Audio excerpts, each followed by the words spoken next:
Okay, Amol Parekh का सवाल है। वो पूछते हैं इंडसइंड बैंक और एचडीएफसी बैंक में इस प्राइस पे एवरेज करना चाहिए या नहीं। अब एवरेज लिखा है, आपने ये नहीं लिखा कि आपकी बाइंग प्राइस क्या है, आपने ये नहीं लिखा कि आपका होल्डिंग टेन्योर क्या है। देखिए, इंडसइंड बैंक। बैंकिंग स्पेस में एक इशू, और ma'am like we were discussing hmm. Last week जब हम जुड़े थे, उसके बाद आपने न्यूज जरूर पढ़ी होगी कि एक्सपोर्टर्स ने मोरेटोरियम डिमांड कर लिया है फॉर जी। 6 months. And that is just a starting point of it, because exporters आपके फोर फ्रंट में है इंटरनेशनल ट्रेड के। तो उन्होंने सबसे पहले डिमांड किया है, उसके बाद आप देखें कि एक डोमिनो इफेक्ट आपको पूरी इंडस्ट्री में देखने को मिलेगा जो एक्सपोर्ट रिलेटेड है। ये बात मैं आपको क्यों बता रहा हूं, क्योंकि एचडीएफसी बैंक के एलडीआर रेशियोज ऑलरेडी बहुत ज्यादा कंफर्टेबल है नहीं। इफ आई एम जी। Correct, there are above 95 loan deposit ratio जिनकी हम बात कर रहे हैं। और इन्फ्लेशन के चलते आप ये भी मान के चलिए कि अभी आरबीआई एग्रेसिवली रेट कट नहीं करेगा, जाकि बात यह है कि डिमांड साइड इन्फ्लेशन नहीं, सप्लाई साइड इन्फ्लेशन वाली प्रॉब्लम है, जो कि रेट से टिंकर नहीं होगा, बट लिक्विडिटी एनहांस तो नहीं होने वाली। ये सब बातें सिर्फ आपको इसलिए बता रहे हैं क्योंकि अभी बैंक्स में स्ट्रेंथ बहुत डिफिकल्ट लग रहा है। अब दो हम्म। एचडीएफसी बैंक फंडामेंटली बहुत स्ट्रांग है, बट क्या हम्म। एक साइंस ऑफ रिवर्सल यहां पे दिख रहे हैं? नहीं, बिल्कुल भी नहीं। आप अगर बाइंग प्राइस बता देते तो हम आपको क्लोजेस्ट पॉसिबल एग्जिट के लिए बोल देते, बट आप नहीं बताए। कोई बात नहीं, नेक्स्ट टाइम जब जुड़ेंगे तब बता दीजिएगा। एवरेज करने के लिए नहीं बोलूंगा। जहां तक इंडसइंड बैंक है, इंडसइंड बैंक की अपनी पर्सनल इश्यूज है, और आप देखिए कुछ ना कुछ इनकी प्रॉब्लम्स आती ही रहती हैं। कोई भी ऑडिट में कोई भी प्रॉब्लम पकड़ी जाती है। दो हिंदुजा ग्रुप का ये बैंक है, और वही एक ऐसी बैकिंग है जिसके कारण से ये स्टैंड कर रहा है। इसके लिए तो मैं आपको क्लियर केस कहूंगा, एवरेज नहीं, आपकी बाइंग प्राइस के आसपास आए एग्जिट करिए। फंडामेंटल्स में बहुत बार इश्यूज हमने देखे हैं इस बैंक में। ओके, भावेश पटेल का सवाल है। पूछते हैं पीसी ज्वेलर्स कहाँ से एवरेज करे। आप हंस रहे हैं तो आपका, आपको ये सवाल पहले भी मिला होगा, I am sure.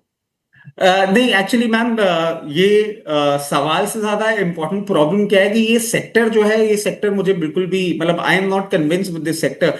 And I have okay. Also even been trolled. बोले हाँ इसीलिए हो सकता है क्योंकि आपका इक्विटी मार्केट तो परफॉर्म कर नहीं रहा है, बट आपके जो मदर हैं या आपकी जो वाइफ है, उनकी जो गोल्ड ज्वेलरी है वो आपके इन्वेस्टमेंट्स को आउट परफॉर्म कर चुकी है। That's completely fine, but reality is this कि इस सेक्टर में ना बहुत ज्यादा कुछ बचा नहीं है। और अगर हमें करना भी है तो सबसे सेफ हेवन के साथ जा सकते हैं, दैट इज टाइटन। आप पीसी ज्वेलर्स देखिए, कल्याण ज्वेलर्स देखिए, कुछ मैनेजमेंट इश्यूज आ जाते हैं, कभी कुछ और प्रॉब्लम आ जाती है। And the way the prices are hovering around, इनके सेल फिगर्स भी उतने ज्यादा अट्रैक्टिव नहीं होंगे, though they are trying to push the sales lot. Sales growth के लिए मैं आपको बता देता हूं, -15% का रहा है फॉर पास 5 years। और इंटरेस्ट कैपिटलाइजेशन भी नहीं हो रहा है, प्रमोटर खुद अपनी होल्डिंग बेच के जा रहे हैं। तो ऐसे शेयर में आपको क्यों इन्वेस्ट करना है? हाई लेवल पे प्लीज एग्जिट करिए, बिल्कुल सेंस ऑफ कंफर्ट नहीं मिलता है। ओके, शुभ का सवाल है। I don't know it's Shubh or Shubh, S H is missing, but okay. ITC 329, Torrent Power 1488, E to E network 2600। Short to mid term का व्यू है, एवरेज कर सकते हैं क्या?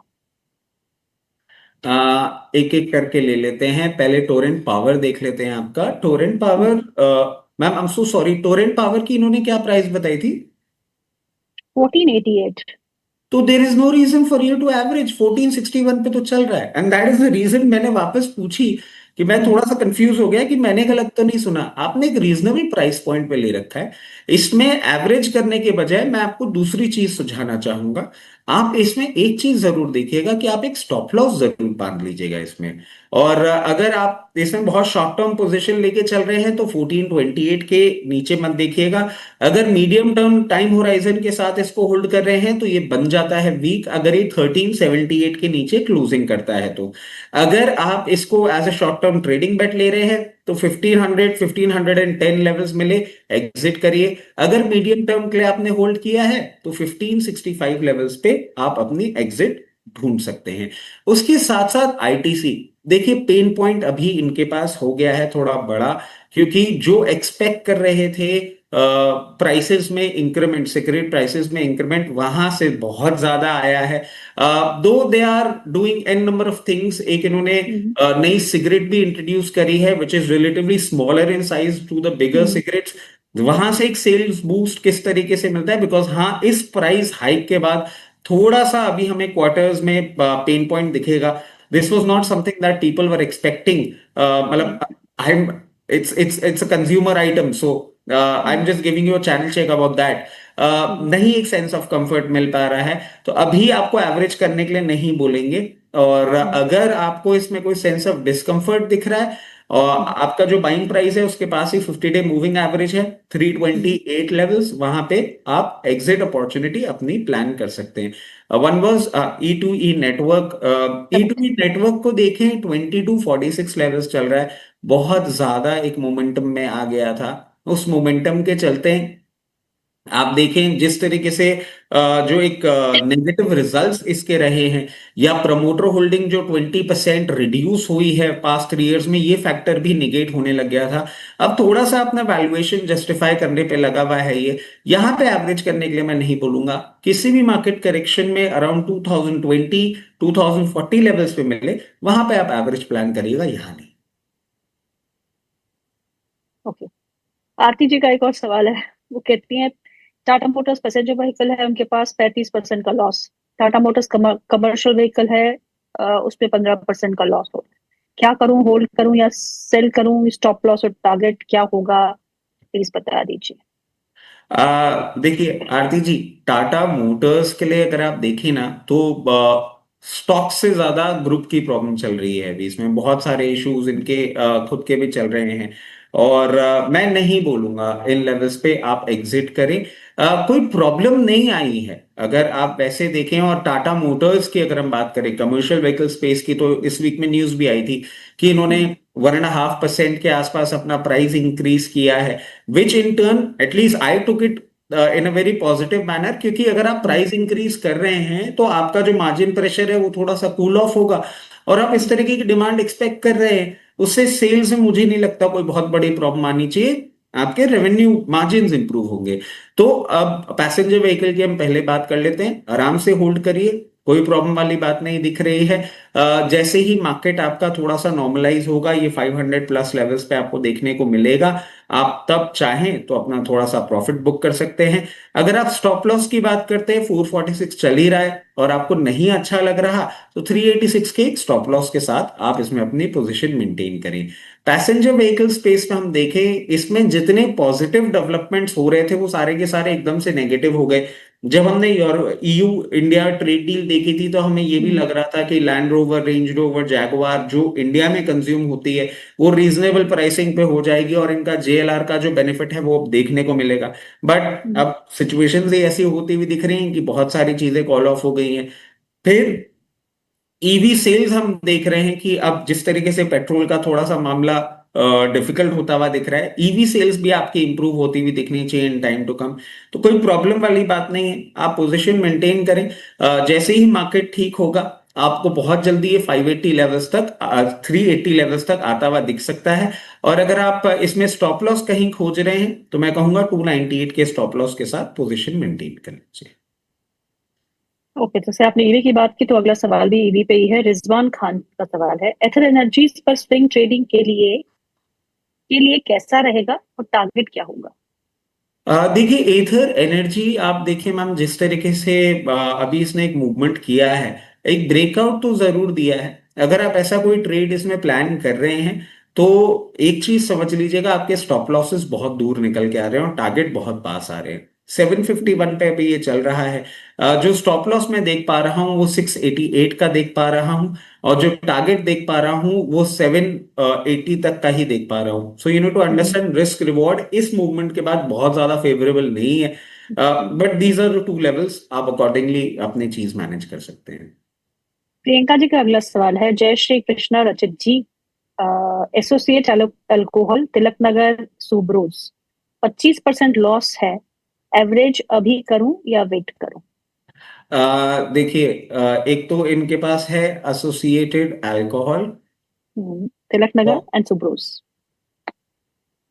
तिलक नगर है और सुब्रोज है इनके पास। देखिए, एसोसिएटेड अल्कोहल हम पहले देख लेते हैं, 745 लेवल्स पे चल रहा है। और जैसा कि हम पहले भी इसके बारे में बात कर चुके हैं कि ये पहले एक बॉटलिंग प्लांट चलाते थे, अब ये खुद मैन्युफैक्चरिंग पे आ गए हैं। नदर्न साइड इनका अच्छा प्रेजेंस हो गया है, सदर्न साइड अब ये मूव कर रहे हैं। पहले ये कंट्री मेड लिकर पे ही थे, अब ये बड़ी ब्रांड बनने की कोशिश में लगे हुए हैं। आप अगर 25% लॉस में हैं इसमें 747 लेवल्स पे, और जिस तरीके से अभी अपना ये 200 डे और 50 डे मूविंग एवरेज के नीचे मेंटेन कर रहा है, यहाँ एवरेज नहीं करें, इसको थोड़ा सा और करेक्ट हो जाने दें। कहीं भी आपको ये 694 से 708 के लेवल के बीच में मिले, वहां पे एक बार आप अपनी पोजीशन एवरेज करने के लिए सोचिएगा, but only if you can hold it for year and half. इसके साथ साथ तिलक नगर इंडस्ट्रीज में आ जाएं, और तिलक नगर इंडस्ट्रीज भी आप देखें, अभी आपको इसमें बहुत ज्यादा अगर इसका प्रोडक्ट मिक्स आप देखेंगे ना, अभी वाले नंबर्स बहुत ज्यादा अच्छे नहीं आपको देखने वाले हैं, बिकॉज 94% इनका जो पूरा का पूरा एक रेवेन्यू आता है वो ब्रांडी से आता है, जो कि समर सीजन्स में आप यूजुअली इतना ज्यादा कंजम्पशन नहीं देखते हैं। अभी नंबर्स अच्छे आए थे, उसके बाद इसने मूवमेंट कर लिया था। फॉर द टाइम बीइंग मैं नहीं बोलूंगा कि आप एवरेज करें, क्योंकि जैसे ही नंबर्स आएंगे मुझे इसमें एक डाउनवर्ड मूव दिखता है, जो कि इसको 388 लेवल्स तक लेके जा सकता है। अगर चाहें तो वहां कुछ करिएगा, इस लेवल पे एवरेज कंफर्ट नहीं देता। सुब्रोस की हम बात कर लेते हैं, और सुब्रोस का देखिए अब प्रैक्टिकली ओईएम के बाद रिप्लेसमेंट मार्केट में भी अब इनकी धीरे धीरे डिमांड ठीक होती हुई जा रही है। और बट अभी भी ट्रेंड जो है वो थोड़ा सा एक वीकर साइड ही है। बोलते हैं ना, सीजन तो इनका आ रहा है, बट इनके सीजन के साथ साथ नहीं, ऑटो नंबर्स पे सब कुछ डिपेंडेंट होता है, जो कि अभी थोड़े से खराब हो सकता है, मार्च क्वार्टर में आपको देखने को मिल जाए, और उससे ये आपको एक डाउनवर्ड मूवमेंट पे आता हुआ दिख सकता है, जो कि हो सकता है आपको 586 लेवल्स तक भी लाता हुआ दिख जाए। चाहे तो वहां एवरेज करिएगा, अभी नहीं। ओके। रिजवान खान का सवाल है अगला। अनंत राज है उनके पास, 600 के लेवल है बाइंग लेवल, कहाँ तक जाएगा या बाउंस बैक, और टारगेट प्लीज बता दीजिए। बाउंस बैक कहाँ तक जाएगा और टारगेट बता दीजिए। अनंत राज 600 का बाय प्राइस। देखिए, अगर आप इस मोमेंटम की बात कर रहे हैं कि कहां तक अभी ऊपर जाता हुआ दिख रहा है, हो सकता है आपको 520 तक के, क्योंकि हाई बीटा काउंटर है, तो अपना 50 डे मूविंग एवरेज एक बार आपको टेस्ट करता हुआ दिखा सकता है। अगर आप इसको होल्ड करते हैं, और जिस तरीके से हम पूरी स्टोरी डेवलप होते हुए दिख रही है, पूरा डेटा सेंटर स्पेस और ये सारी चीजें जो डेवलप होती हुई दिख रही हैं, आप इसको होल्ड करें आराम से। अर्ली एग्जिट अगर नहीं प्लान करते हैं और इसको एक दो क्वार्टर का टाइम दे देते हैं, तो 644 और 644 के बाद 720 तक के भी लेवल्स आपको दिखाने का दमखम ये रखता है। ओके। चेतना का सवाल है। चेतना पूछती है आईटीआई के बारे में। ITI buy price is 281। Please advise hold या एग्जिट करूं? If hold, please suggest stop loss and target for swing. देखो, सेंस ऑफ कंफर्ट ही नहीं मिल पाता है। और क्यों नहीं मिल पाता है, आप इसके बिजनेस को देखिए। आप देखिए ये किस तरीके से पूरी सिचुएशन अपनी बनाता हुआ चल रहा है, और स्टॉक इस वैल्यूएशन पे भी 18 टाइम्स है price to book value, negative return है। जो रिजल्ट्स आ रहे हैं उसमें 128 करोड़ सो अदर इनकम है।